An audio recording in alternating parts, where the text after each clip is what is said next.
In the sacred grove 200 years ago, No bosque sagrado, há 200 anos, o jovem Joseph viu Deus, o Pai Eterno, e seu Filho Jesus Cristo, e falou com eles. Por meio deles, quando essa visão divina deu início à dispensação das plenitudes dos tempos, José aprendeu sobre a verdadeira natureza da Trindade e sobre sua revelação contínua. Aproximadamente 3 anos depois, em resposta a uma oração sincera, na noite de 21 de setembro de 1823, o quarto de Joseph se encheu de luz, até ficar mais iluminado do que ao meio-dia. Um personagem apareceu ao lado de sua cama, chamou o rapaz pelo nome e declarou que era um mensageiro enviado da presença de Deus e que seu nome era Moroni. Ele instruiu Joseph sobre o surgimento do livro de Mórmon. Em seguida, Moroni citou parte do livro de Malaquias, no Velho Testamento, com uma pequena variação em relação à linguagem já usada na versão do rei Jaime. Eis que eu vos revelarei o sacerdócio pela mão de Elias o profeta, antes que venha o grande e terrível dia do Senhor. E ele plantará no coração dos filhos as promessas feitas aos pais, e o coração dos filhos voltar-se-á para seus pais. Se assim não fosse, toda a terra seria totalmente devastada na sua vinda. Consideravelmente, as instruções de Moroni a Joseph Smith sobre a missão de Elias deram início ao trabalho de templo, história da família nos últimos dias, e foram elemento-chave para a restauração de todas as coisas, das quais Deus falou pela boca de todos os seus santos profetas, desde o início do princípio do mundo. Oro para que o Espírito Santo me auxilie ao aprendermos juntos sobre os convênios, as ordenanças e as bênçãos que estão disponíveis a todos nós nos templos de a Igreja de Jesus Cristo dos Santos dos últimos dias. Começo fazendo uma pergunta fundamental. Por que o retorno de Elias foi importante? Aprendemos por revelação moderna que Elias, o profeta, possui o poder selador do sacerdócio Melquisedeque e que foi o último a portá-lo antes da época de Jesus Cristo. O profeta Joseph Smith explicou: o espírito, poder e chamado de Elias, o profeta, é que vocês têm poder para possuir a chave da plenitude do sacerdócio Melquisedeque e para obter todas as ordenanças pertencentes ao reino de Deus. Sim, para voltar o coração dos pais aos filhos e o coração dos filhos aos pais. Sim, daqueles que estão no céu. Essa sagrada autoridade seladora é necessária para que tudo que ligarmos na terra seja ligado nos céus, e tudo que desligarmos na terra seja desligado nos céus. Posteriormente, Joseph esclareceu: como Deus virá resgatar essa geração? Ele enviará Elias, o profeta. Elias, o profeta, revelará os convênios para selar o coração dos pais aos filhos e dos filhos aos pais. Elias apareceu com Moisés no Monte da Transfiguração e conferiu essa autoridade a Pedro, Tiago e João. Com outros, incluindo Moisés, ele apareceu novamente em 3 de abril de 1836, no Templo de Kirtland, e conferiu as mesmas chaves do sacerdócio a Joseph Smith e a Oliver Cowdery. A restauração da autoridade seladora por Elias, em 1836, era necessária preparar o mundo para a segunda vinda do Salvador e deu início a um maior interesse pela pesquisa de história da família em todo o mundo.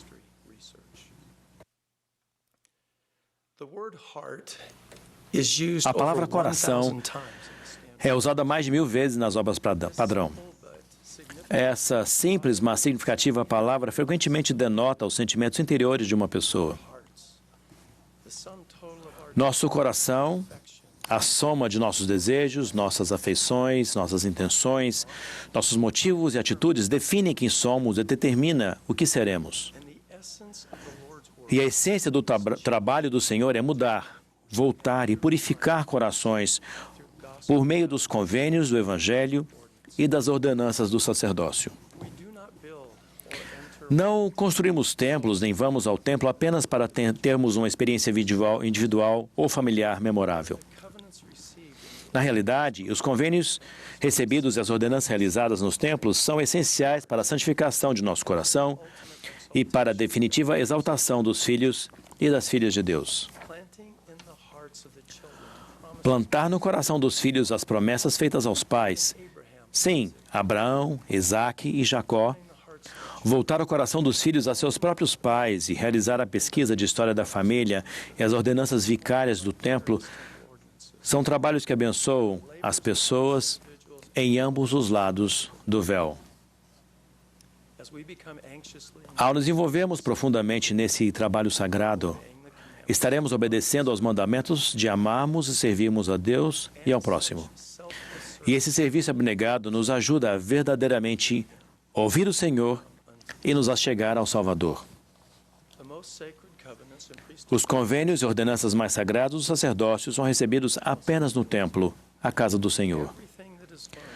Tudo que é aprendido e tudo que é realizado no templo salienta a divindade de Jesus Cristo e seu papel no grande plano de felicidade criado pelo Pai Celestial. O presidente Ezra Taft Benson descreveu um padrão importante que o Redentor emprega ao levar a efeito a imortalidade e vida eterna do homem. Ele disse: "O Senhor opera de dentro para fora. O mundo opera de fora para dentro. O mundo procura tirar as pessoas da miséria. Cristo tira a miséria das pessoas e elas próprias se livram da miséria. O mundo procura moldar os homens modificando o ambiente em que vivem. Cristo modifica os homens, que então transformam seu ambiente. O mundo procura moldar o comportamento humano. Cristo, porém, consegue mudar a natureza humana. Os convênios e as ordenanças do sacerdócio são essenciais no processo contínuo de renascimento e transformação espiritual. Eles são os meios pelos quais o Senhor trabalha com cada um de nós, de dentro para fora. Os convênios que são honrados com constância, que são sempre lembrados e escritos com o Espírito do Deus vivo nas tábuas de carne do coração, proporcionam propósito e a garantia das bênçãos na mortalidade e na eternidade. As ordenanças que são recebidas dignamente e lembradas continuamente abrem os canais do céu por meio das quais o poder da divindade pode fluir para a nossa vida. Não vamos ao templo para nos esconder ou para escapar dos males do mundo. Na verdade, vamos ao templo para vencermos o mal do mundo.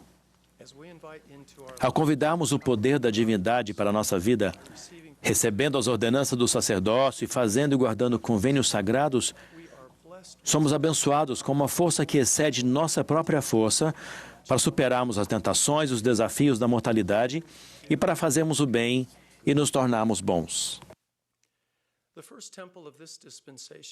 O primeiro templo desta dispensação foi construído em Kirtland, Ohio, e dedicado em 27 de março de 1836. Em uma revelação ao profeta Joseph Smith, uma semana após a dedicação, o Senhor declarou: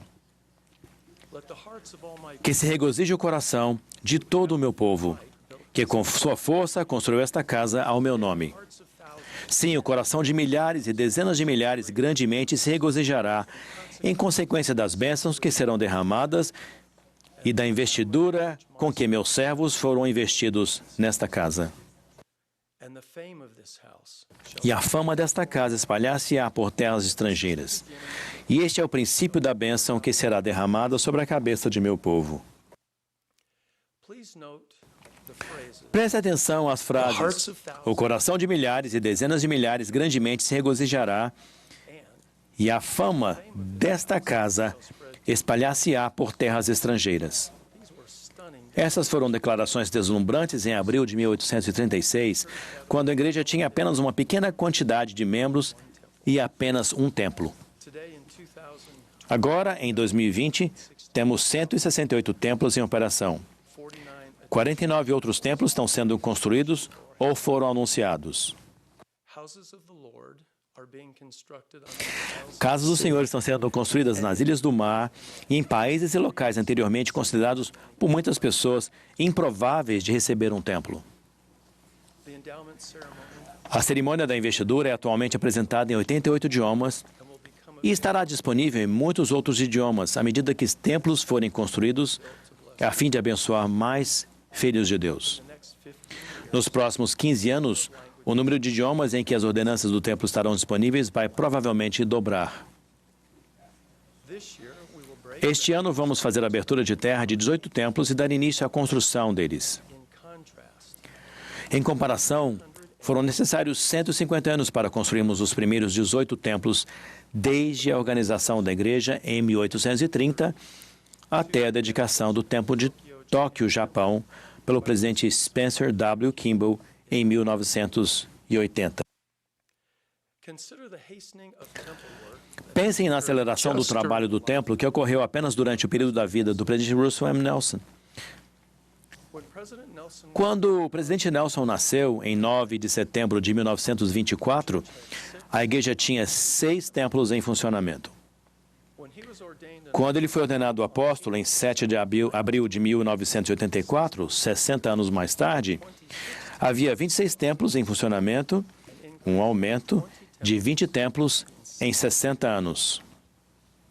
when President Nelson was Quando o presidente Nelson foi apoiado como presidente da igreja, 100 havia 159 templos em funcionamento, um aumento de 133 templos em 34 anos, durante os quais ele serviu como membro do Quórum dos 12. since becoming the president of Desde que foi chamado como presidente da igreja em 14 de janeiro de 2018, President o presidente Nelson já anunciou 35 novos templos. 96% 96% dos templos existentes foram dedicados durante a vida do presidente Nelson. 84% foram dedicados desde que ele foi ordenado um apóstolo. as members of the Lord's restored Como membros da Igreja Restaurada do Senhor, sentimos-nos surpresos com o processo cada vez mais acelerado do trabalho do Senhor nos últimos dias.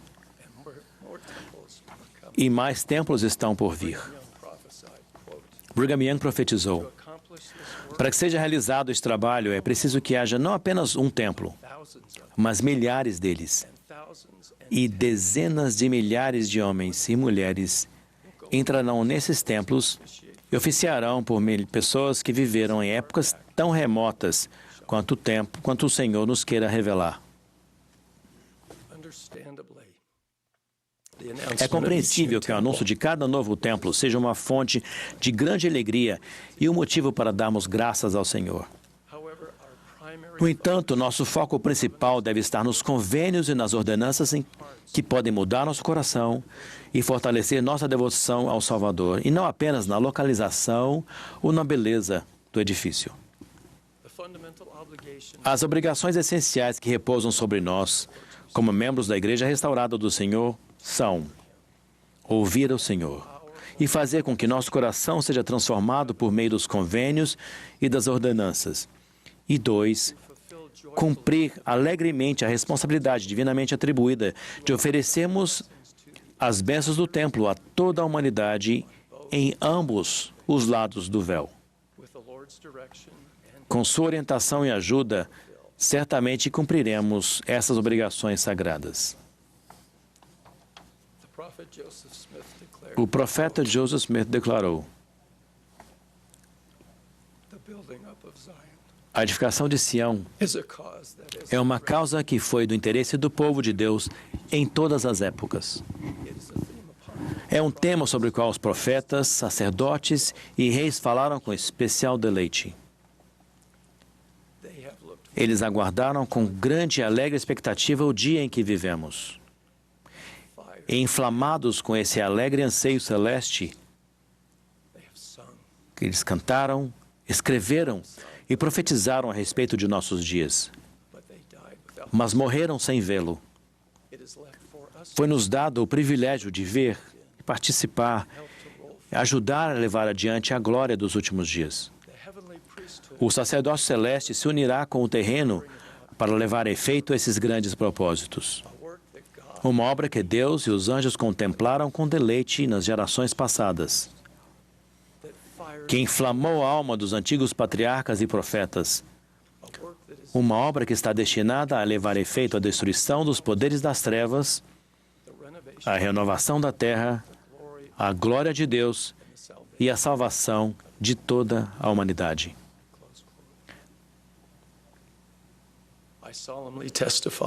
Testifico solenemente que o Pai e o Filho apareceram a Joseph Smith e que Elias, o profeta, restaurou a autoridade seladora. Os convênios e as ordenanças sagradas do templo podem nos fortalecer e purificar nosso coração ao ouvirmos o Senhor e recebermos o poder divino em nossa vida. E testifico que este trabalho dos últimos dias destruirá os poderes das trevas e trará a salvação da humanidade. Presto testemunho dessas verdades no sagrado nome de Senhor Jesus Cristo. Amém.